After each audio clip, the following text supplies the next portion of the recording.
주의 사랑에 매여 내 영 기뻐 노래합니다. 이 소망의 언덕 기쁨의 땅에서 주께 사랑 드립니다. 오직 주의 임재 안에 갇혀 내 영 기뻐 찬양합니다. 이 소명의 언덕 거룩한 땅에서 주께 경배드립니다. 주께서 주신 모든 은혜 나는 말할 수 없네. 내 영혼 즐거이 주 따르렵니다. 주께 내 삶 드립니다. 오직 주의 사랑에 매여 오직 주의 사랑에 매여 내 영 기뻐 노래합니다. 이 소망의 언덕 기쁨의 땅에서 주께 사랑 드립니다. 오직 주의 임재 안에 갇혀 내 영 기뻐 찬양합니다. 이 소명의 언덕 거룩한 땅에서 주께 경배드립니다. 주께서 주신 모든 은혜 나는 말할 수 없네. 내 영혼 즐거이 주 따르렵니다. 주께 내 삶들이 주께서 주신 모든 은혜 주께서 주신 모든 은혜 나는 말할 수 없네. 내 영혼 즐거이 주 따르렵니다. 주께 내 삶들이 주께서 주신 모든 은혜 주께서 주신 모든 은혜 성령님 나는 말할 수 없다네. 내 영혼 즐거이 주 따르렵니다. 주께 내 삶 드립니다. 아멘. 할렐루야.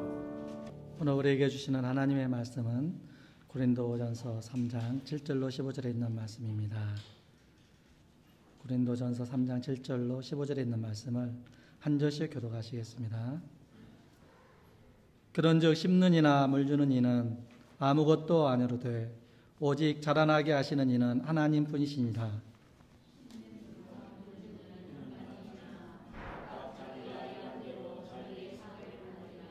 우리는 하나님의 동역자들이요 너희는 하나님의 밭이요 하나님의 집이니라.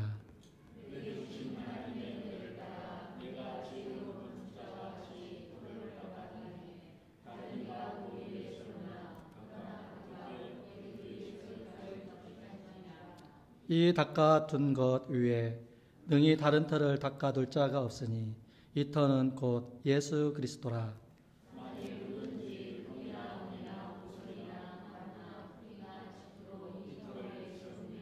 각 사람의 공적이 나타날 터인데 그 날이 공적을 밝히리니 이는 불로 나타내고 그 불이 각 사람의 공적이 어떠한 것을 시험할 것임이라.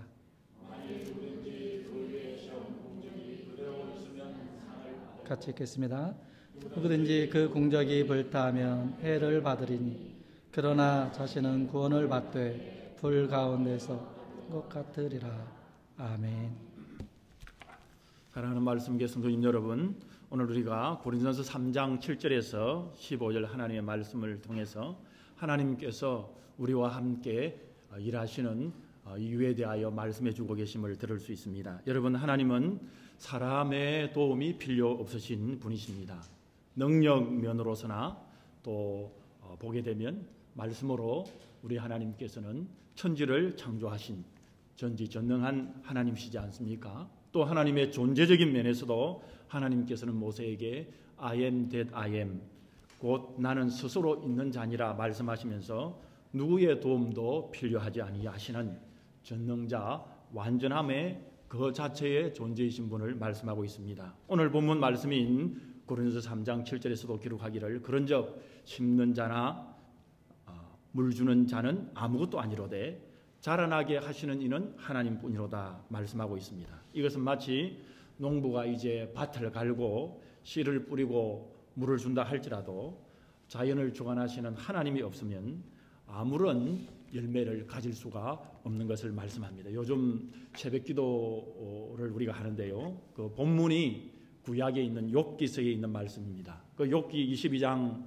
2절과 3절에 보면 사람이 무엇을 하고 안 하고가 하나님께 어떠한 영향도 주지 못한다고 말씀해 주고 있습니다. 내가 어떤 상태에 있든지 어떤 일을 하든지 하나님은 나에게 영향을 받으시는 분이 아니십니다. 처음부터 스스로 계신 전지전능하신 하나님께서는 사람의 영향력과 관계없이 언제나 오늘이나 우리 하나님 그분 자신으로 동일하시다고 말씀합니다. 그러므로 오늘 우리의 삶은 하나님의 은혜 안에 있는 것입니다. 우리 하나님은 나의 감정이나 지식이나 의지나 나의 신실함에 좌우되지 아니하고 하나님 자신에게 있기 때문입니다. 우리와 하나님과의 관계는 인간의 감정의 기반에 의지하지 않고 인간의 의지에 하나님께서는 계시지 않습니다. 우리 하나님께서는 하나님의 완전하심에 따라 우리 하나님께서 존재하시는 것입니다. 사도행전 17장 24절과 25절 말씀에도 보면 사도 바울은 그 당시에 많은 우상을 섬기고 있는 그리스 아테네에서 말씀을 전하고 있었습니다. 그때 아테네에 사는 사람들이 이 그리스 신화에 나오는 많은 신들을 끊임없이 섬기고 있었고 그 신들을 보게 되면 무엇인가를 사람들에게 요구하고 그것이 충족되지 아니하면 사람을 벌하고 심판하는 그런 신들이었습니다. 이런 생각에 사로잡혀 있던 아테네 사람들을 향하여 사도 바울은 전 우주의 주인이신 하나님께서는 사람들에게 무엇을 요구하시는 분이 아니라 오히려 생명과 호흡과 만물을 주시는 분이라고 선포하고 있습니다. 그러니까 우리 하나님은 사람에게 하나님의 대접을 받기 위해서 또 뭔가 부족해서 하나님께서 뭔가 모자라서 사람에게 요구하고 빼앗고 그런 분이 아니라는 말씀입니다. 오히려 하나님은 선한 사람들뿐만 아니라 비록 그 사람이 좀 모자라고 악하다 할지라도 생명과 호흡과 만물을 주시고 은혜를 베푸시는 긍휼과 사랑이 많으신 하나님이시라고 말씀하고 있습니다. 오늘 본문인 고린도서 3장 7절을 보면 우리는 심고 물을 주는 사람이지만 사실 이런 것은 아무것도 아니고 결국에는 자라나게 하시는 분은 하나님뿐이라고 말씀을 하고 있습니다. 그리고 9절에서는 우리는 하나님과 함께 일하는 일꾼이라고 말씀하고 있습니다. 성경은 하나님께서 사람이 일하는 것을 필요하지 않는 분이라고 말씀하는 동시에 사람과 함께 하나님께서는 일을 하기를 원하신다고 말씀하고 있습니다. 여러분, 이 두 가지는 서로 상충되는 것 같이 보이지만 사실 그렇지 않고 서로 잘 조화를 이루고 있습니다. 하나님의 속성은 분명히 사람의 도움을 필요로 하지 않은 완전한 그 자체이지만 하나님께서는 이 땅에서 일을 하시는 그 원칙은 반드시 사람을 통하여 일하신다는 것을 우리에게 가르쳐주고 있습니다. 우리가 성경에서 창조의 사역을 제어하고는 하나님께서는 사람과 함께 일하신다는 하나의 원칙을 계속 말씀합니다. 여러분, 갈릴리 가나의 혼인잔치에서 하나님이신 성자 예수님이 물을 포도주로 만든 기적을 여러분 알고 있을 것입니다. 우리 예수님은 하나님이심으로 바로 항아리도 창조할 수 있고 또 굳이 물을 포도즙으로 변화시키는 필요 없이 바로 항아리에 포도즙을 생산할 수 있는 분이십니다. 그러나 성자 하나님 예수님은 종들에게 항아리 6통의 물을 가득 채우라고 말씀하셨고 그 물을 떠다가 잔치에 있는 손님들에게 갖다 주라고 말했습니다. 예수님은 물을 포도주로 변화시키는 기적의 그 현장에서 사람들을 기적에 동참시키셨습니다. 또 여러분, 죽은 지 사흘이나 된 나사로를 살리실 때 말이죠, 성자 하나님이신 예수님께서는 사람들에게 어떻게 했습니까? 그 무덤을 막고 있는 그 돌을 치우라고 그렇게 말씀했습니다. 그리고는 나사로야 무덤에서 나오라고 말씀하신 데에는 나사로를 풀어서 사람들에게 그를 자유롭게 해주라고 말했습니다. 사흘이나 지난 이 나사로를 베다니 동네 사람들이 다 보는 가운데서 살려주셨습니다. 예수님은 성자 하나님이심으로 무덤에 있는 그 돌을 감쪽같이 제거하실 수 있습니다. 무덤에 있는 돌을 날려버릴 수도 있는 것입니다. 그러나 예수님은 그렇게 직접 하시지 않고 사람들로 하여금 돌을 치우라고 말씀했습니다. 또한 예수님은 나사로의 손발이 이렇게 묶고 있던 그 수위를 우리 예수님께서 이렇게 하면 그 수위가 이렇게 풀려질 수 있는데도 불구하고 예수님께서는 사람들을 시켜서 그 수위를 풀도록 하시고 나사로를 살리는 기적에 사람들을 동참시키셨습니다. 여러분, 또 우리 성도님들은 무엇을 알고 있습니까? 보리떡 5개와 물고기 2마리로 남자들만 5,000명을 먹이는 기적을 여러분은 알고 있을 것입니다. 예수님께서는 친히 하늘에서 떡을 내리실 수도 있고 감사의 기도를 하는 순간에 사람들 앞에 진수성찬의 잔이 쫙 이렇게 차려지게 마련할 수 있는 전능자 하나님이십니다. 그러나 예수님은 소년이 가지고 온 빵 5개와 물고기 2마리를 사용하셨고 손에서 예수님께서 기도하시고 축사하시고 떼어나신 후에는 제자들에게 그것을 사람들에게 나누어 주라고 했습니다. 우리 주님은 보리떡 5개와 물고기 2마리로 남자만 5,000명을 먹이신 기적에 제자들과 함께 기적을 일으키신 일에 제자들을 사용하셨습니다. 제자들을 동참시키셨습니다. 창세기에 보게 되면 노아 홍수 때 무서운 홍수를 경고하실 때에도 하나님께서 직접 이 사람들아 하시면서 그렇게 경고하시고 하셨음에도 불구하고 노아를 통하여 구원의 방법과 기적의 방법을 선포하게 했습니다.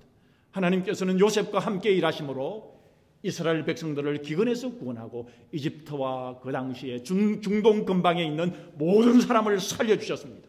여러분, 하나님께서는 모세와 함께 일하심으로 이스라엘 백성들을 압제해서 구해주셨습니다. 우리 주님께서는 그 당시 사회적으로 약하고 소외당하던 갈릴리의 평범한 어부들을 부르셔서 제자를 삼으시고 영광의 복음을 선포하게 했습니다.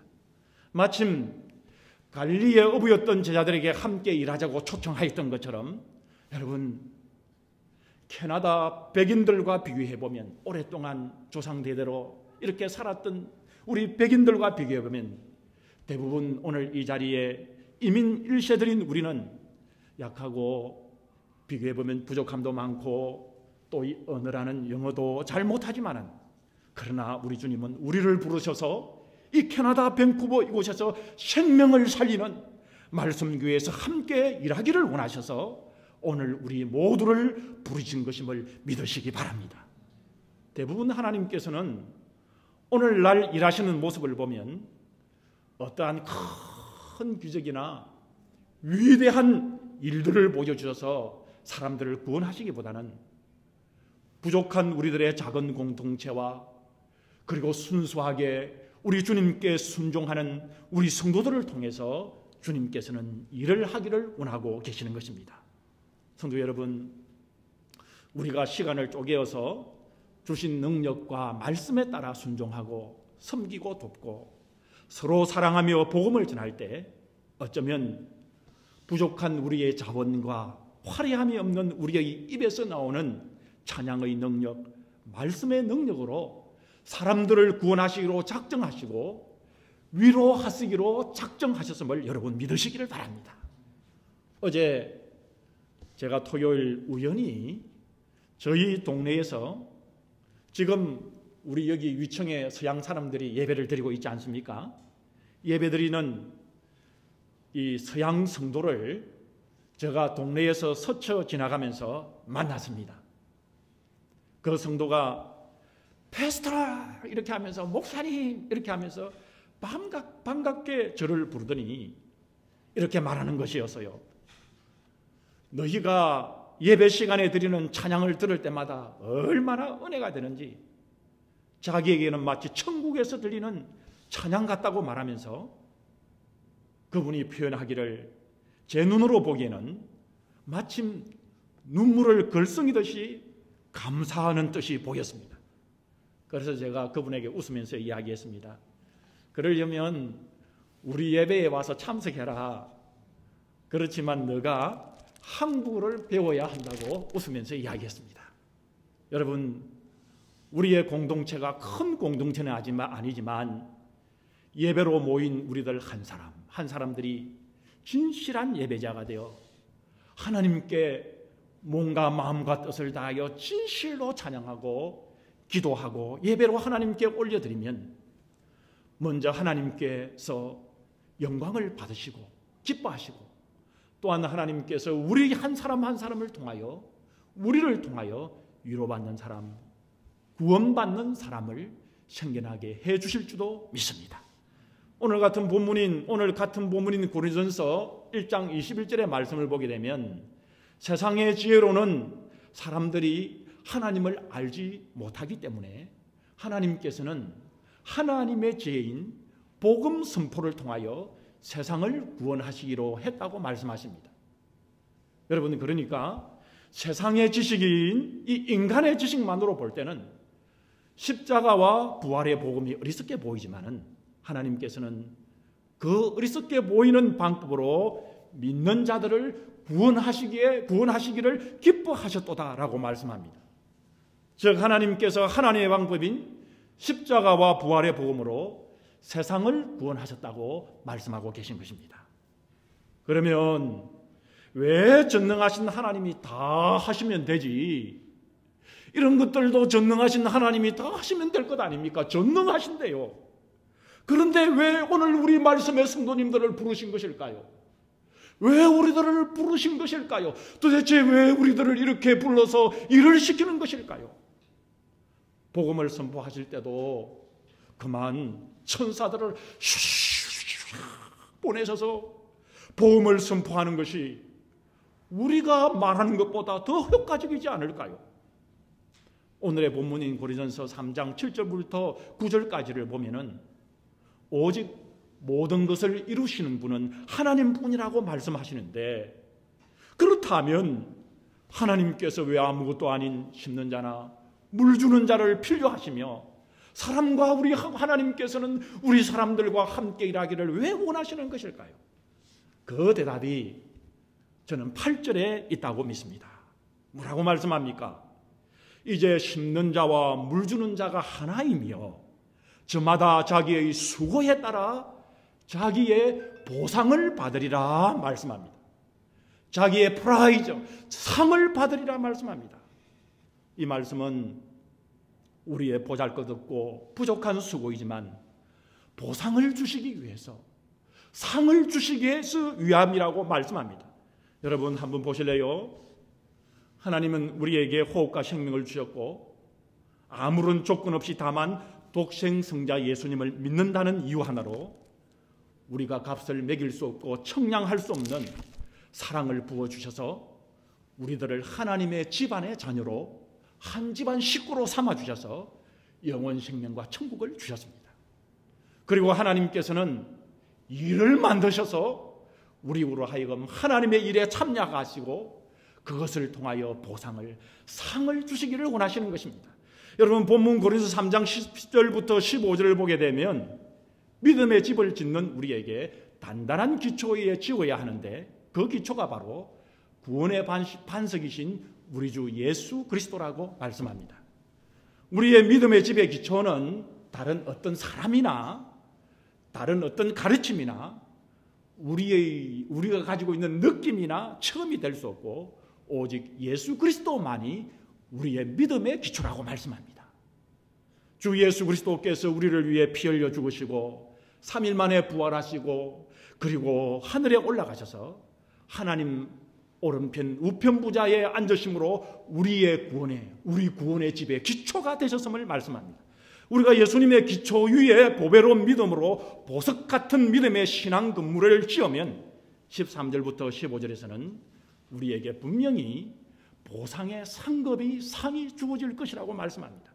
그러나 여기서 더 중요한 것은 13절에 나온 것처럼 각 사람이 어떤 마음으로 무슨 일을 했는지를 주님께서 불로 태워서 심판하시고 시험하셔서 드러내신다고 말씀합니다. 여기서 또한 불로 시험한다고 했는데, 그러면 나무나 여러분 불로 심판하게 되면 건초나 집으로 된 그것은 다 타서 없어질 것이라고 말씀합니다.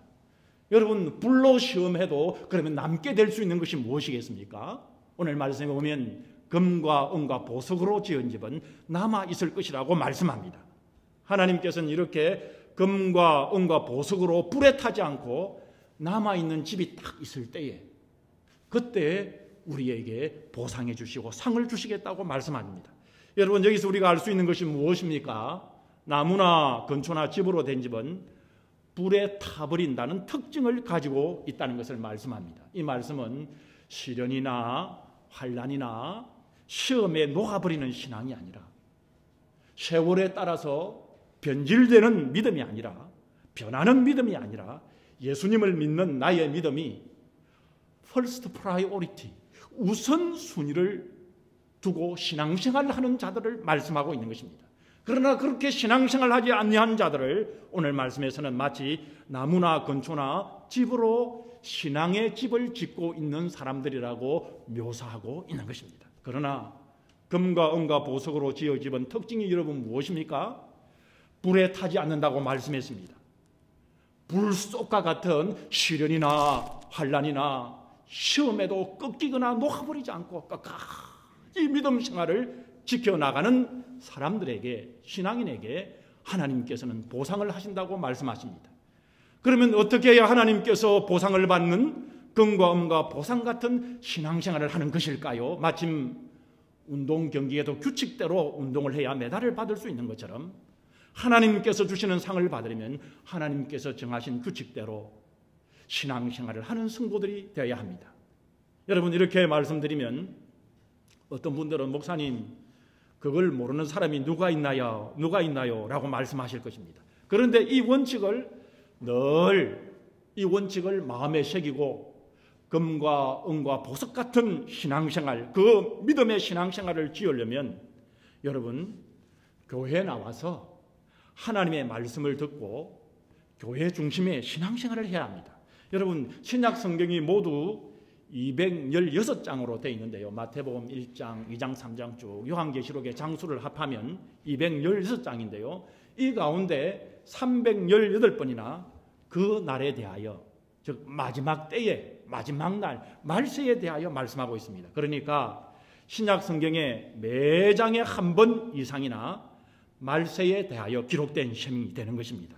이만큼 말세에 관한 문제가 우리 성도들에게 있어서는 중요하게 우리 신앙생활의 한 주제임을 말씀해주고 있는 것입니다. 그렇기 때문에 성도는 잠깐뿐인 현세보다는 영원한 내세를 준비하기 위해서 우리가 말세에 더욱더 관심을 가지고 살아야 합니다.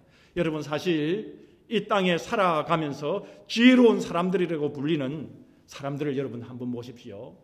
오늘 현실만을 위해서 사는 것이 아니라 내일 미래를 준비하면서 사는 사람들이, 이 땅에서 지혜롭다고 하는 사람들이 얼마나 미래를 준비하고 삽니까? 하물며 하늘에 속한 성도들은 영원한 내세를 준비하면서 신앙생활을 해야 하는 것이 마땅하지 않은 것입니까? 마땅한 것입니다, 여러분. 성경에 보면 말세가 가까이 오면 여러 가지 징조가 나타날 것이라고 예고하고 있습니다. 그런데 그 중에 말세에 뚜렷한 한 징조가 있는데 그 하나가 바로 마지막 때의 이 말세에는 모이기를 패한다고 말씀하고 있습니다. 다시 말하면 모여서 하나님께 예배하는 것을 게을리하는 세대가 말세의 세대라고 말씀하고 있습니다. 여러분, 제가 어릴 때 교회에서 신앙생활하고 예배하는 모임을 생각해 보면요, 그 모임에 보게 되면 당연히 매일 교회에서 새벽 기도를 했습니다. 그리고 수요일 저녁에 되면요, 수요 예배를 꼭 드렸고요. 그리고 금요일 날 칠화 기도를 하고요. 그리고 구역 예배도 그룹으로 모여서 구역 예배도 하고요. 그리고 토요일 모여서 주일 준비를 하고요. 그리고 주일은 또 예배를 나누었습니다. 주일 오전 예배를 드리고요. 주일 날에는 또 주일 저녁 예배를 또 드렸습니다. 그러면서도 성도들은 즐겁게 은혜롭게 신앙생활을 했습니다. 그래서 성도들이 하나에 가지고 있는 소원이 있었다면 이사를 할 때 항상 교회 옆에 가서 이사를 한 다음에 그곳에서 가까이에 생활하기를 원했습니다. 그런데 점점 모여서 예배하는 것이 줄어들어서는 이제는 일주일에 공식 예배 한 번만으로도 만족하는 세대가 되어버렸고, 더 나아가서는 이런저런 이유로 예배에만 꼭 참석해야 되나 온라인으로 예배하면 되자고 이렇게 변해가는 세대가 되어버리고 말한 것을 저와 여러분들이 지금 목도하고 있는 세대가 우리의 세대 아닙니까? 하나님께서는 말세에 이런 현상을 아시고 어쨌든지 우리 성도님들을 믿음 안에 보호하시기 위해서 교회에 모이기를 게을리하거나 폐하라고 말씀하신 것 아니겠습니까? 반대로 말세가 올수록 사탄은 그러면 어떻게 하는 것입니까? 어떻게 하든지 사탄은 무엇을 이용하든지 오늘 우리 성도들이 교회에 모이는 것을 게을르게 만들고 예배 모임을 없애버리려고 할 것입니다. 제가 생각해 볼 때 하나님께 보상을 받는 금과 은과 보석 같은 신앙생활의 기본은 여러분, 우리가 할 수만 있다면 교회에 다 함께 모여 기도하고 찬양하고 말씀을 듣고 몸과 마음과 뜻을 다하여 예배드리는데 최선을 다하고 그렇게 우리가 신앙생활을 하게 되면 금과 은과 보석 같은 신앙생활을 통해서 하나님께서 주시는 상급을 반드시 받는 우리 성도님들이 될 줄 믿습니다. 고린도서 3장 13절에 오늘 본문을 보게 되면 각 사람에 따라 나타날 이 공적이 나타나는데 그날이 공적을 밝히리니 이는 불로 나타내고 그 불이 각 사람의 공적이 어떠한 것을 시험할 것이라고 말씀했습니다. 여러분, 우리가 오늘 이 말씀을 우리가 더 쉽게 잘 이해하려면 마태복음 25장에 예수님께서 심판의 날의 마지막 날에 어떻게 될 것인가를 설명하고 있는 것이 마태복음 25장의 마지막 때에 관한 말세에 관한 말씀이 마태복음 25장에 쭉 나오는데요. 그때 심판의 날에 우리 주님께서 왕으로 오셨다고 말씀하시며 이야기하십니다. 그러면서 왕으로 오셔서 이렇게 심판을 하시는데 오른편에는 양의 무리를, 왼편에는 염소의 무리를 구분하시고 그 오른편의 양의 무리에게는 이렇게 말씀하셨습니다. 내 아버지께 복을 받을 자들이여, 나와 창세로부터 너희를 위하여 예비된 나라를 상속하라, 그렇게 말씀하시고요. 왼편에 있는 염소의 무리에게는 저주를 받을 자들아, 나를 떠나 마귀와 그 사자들을 위하여 예비된 영영한 불에 들어가라, 이렇게 우리 주님께 말씀했습니다. 주님께서 말씀했습니다.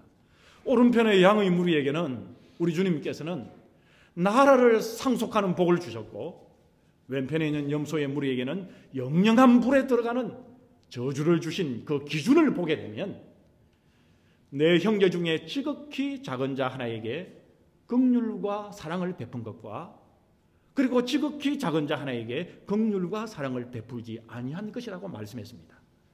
여러분, 이 말씀은 무엇을 말하는 것입니까? 아무도 알아주지 않는 미미하고 작은 일이라 해도 나에게 주어진 일이라면 결코 그 일을 가볍게 여기지 않고 내가 지금 동행하고 있는 바로 주 우리 예수님의 사랑과 예수님의 마음으로 사랑하고 섬기며 결코 자기를 드러내기 위한 이를 위한 일이 아니라 예수님의 이름으로 하나님께 영광을 올려드리는 그런 섬김과 그런 마음을 가지고 주님 앞에 신앙생활을 할 때 그것이 바로 금이나 은이나 보석으로 짓는 믿음의 집, 불에 타지 아니하는 신앙의 생활이라고 성경에서는 계속하여 말씀하고 계십니다. 하나님께서는 이런 신앙생활하는 성도들에게 반드시 상이 있다고 그렇게 말씀하고 계시는 것입니다. 그래서 히브리서 11장 6절에서는 뭐라고 말씀하고 계십니까? 우리 하나님께서는 상 주시는 이심을 믿으라고까지 말씀하고 계시는 것입니다. 하나님이 주시는 상을 성경에서는 여러 종류, 여러 가지로 말씀하고 있습니다만은 머리에서는 번쩍번쩍 빛나는 면류관으로 말씀하시기도 하셨습니다. 그 면류관의 종류를 한번 보면 9가지로 그렇게 말씀하시는데요. 의의 면류관, 성리의 면류관, 생명의 면류관, 인자와 긍휼의 면류관, 기쁨의 면류관, 자랑의 면류관. 우리 주님께서는 자랑하지 말라고 했는데 이 자랑의 면류관을 왜 주실까? 그렇게 생각할 수 있지만요. 빌립보서 4장 1절에 보면 전도한 성도들에게는 우리 주님께서 기쁨과 자랑의 면류관을 주신다고 말씀하십니다. 그리고 썩지 아니할 면류관을 주시고 영광의 면류관, 시들지 아니하는 면류관, 검 면류관, 그렇게 면류관을 말씀하시면서 상을 주신다고 말씀합니다.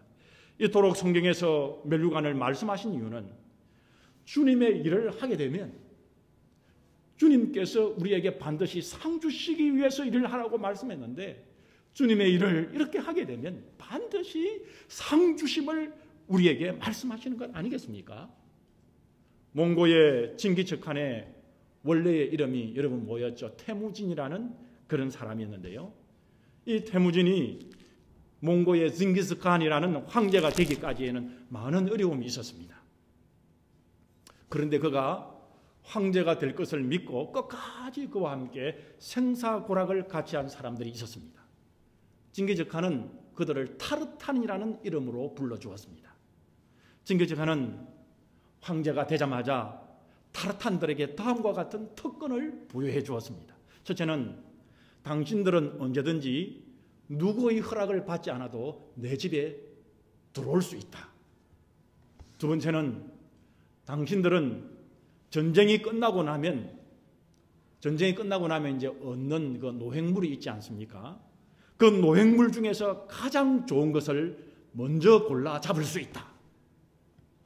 세 번째는 당신들은 앞으로 세금이 면제될 것이다. 네 번째는 당신들은 사형에 해당하는 죄를 지어도 9번까지는 용서받을 수 있다. 다섯 번째는 당신들은 이 나라 안에서 가지고 싶은 땅은 무엇이든지 가질 수 있다. 여섯 번째는 당신들의 이러한 권리는 앞으로 4대까지 이어질 수 있다. 이런 상을 그의 타르탄들에게 징기스칸이 부여했습니다. 여러분, 이 땅의 세상의 황제도 자신을 위해서 충성한 사람들에게 이런 상을 줄 수 있는 능력이 있다면 만왕의 왕 만주의 주이신 우리 주님을 위하여 주님과 동행하며 우리 작은 일이라도 우리 주님의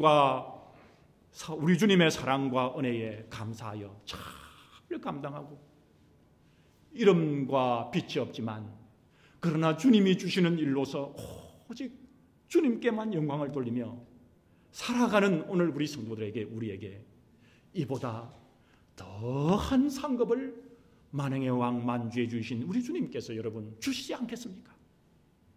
왜냐하면 우리 하나님은 우리에게 상급을 주시기 위해서 우리와 함께 일하시는 분이시기 때문입니다. 이제 저는 여러분들이 상 받는 이유와 어떻게 하면 상을 받는지 어떤 종류의 상이 있는지도 여러분에게 말씀을 드렸습니다. 오늘 이 말씀을 통해서 아무쪼록 이왕 우리가 주님을 섬기고 이왕 우리가 교회 나와 우리 주님을 우리의 만유의 왕 만주의 주로 섬기고 있는데, 우리가 주님을 섬기는 주님의 성도들이라면 주님이 원하시는 신앙생활을 다 이름도 없고 빛도 없지만, 그러나 주님과 동행하면서 주님이 원하시는 그 일을 정말 작은 것 하나에 주님 이름 위에서 우리가 주님과 동행하며 한다면, 우리 주님이 우리에게 이런 상을 반드시 우리에게 주실 줄 믿습니다. 이것이 주님께서 우리에게 주신 오늘 약속의 말씀 아니시겠습니까?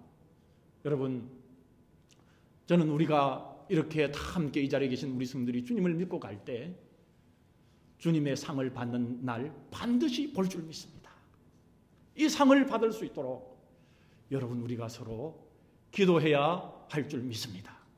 여러분, 김 목사를 위해 기도해 주실 때 우리 김 목사가 이런 상을, 우리 김 목사님이 이런 상을 받을 수 있도록, 저도 우리 성도들을 위해 기도할 때에 우리 성도들이 이런 상을 주님 앞에 받을 수 있도록 여러분, 우리가 기도하며 서로 격려하며 신앙생활하는 우리 말씀의 성도님이 되시기를 주님의 이름으로 축복합니다. 다 같이 기도하겠습니다. 주님, 지금은 우리가 이렇게 실감이 잘 나지 않지만, 그러나 우리가 주님 앞에 서는 날, 지금 이 시간에 들은 말씀이 그렇게 기억날 줄 믿습니다. 순식간에 기억이 나서 우리 성도님들이 받는 상, 이 상에 감사하며 감격하며 우리 성도들이 영광스럽게 누리는 그 날을 바라보게 됩니다. 주님, 바로 오늘 교회를 세우신 이유는, 오늘 우리가 하나 되어 주님께 이 말씀 교회가 세워진 이유는 바로 이런 상을 받기 위한 격려의 자리요, 서로가 하나님을 바라보며 작은 것 하나 이름 없이 비듯이 주님께 영광을 올리는 이런 성도들로 주님 앞에 충성하는 귀한 주님의 귀한 종들로, 귀한 하나님의 자녀들로 삼아주시기 위한 자리인 줄 믿습니다. 우리 성도들이 서로 격려하며 위로하며 바라보며 주님께 귀하게 충성된 귀한 종들이 되도록 우리 주님 이끌어 주시옵소서. 우리 구주 예수 그리스도의 이름으로 감사하며 간절히 기도 올리옵나이다. 아멘.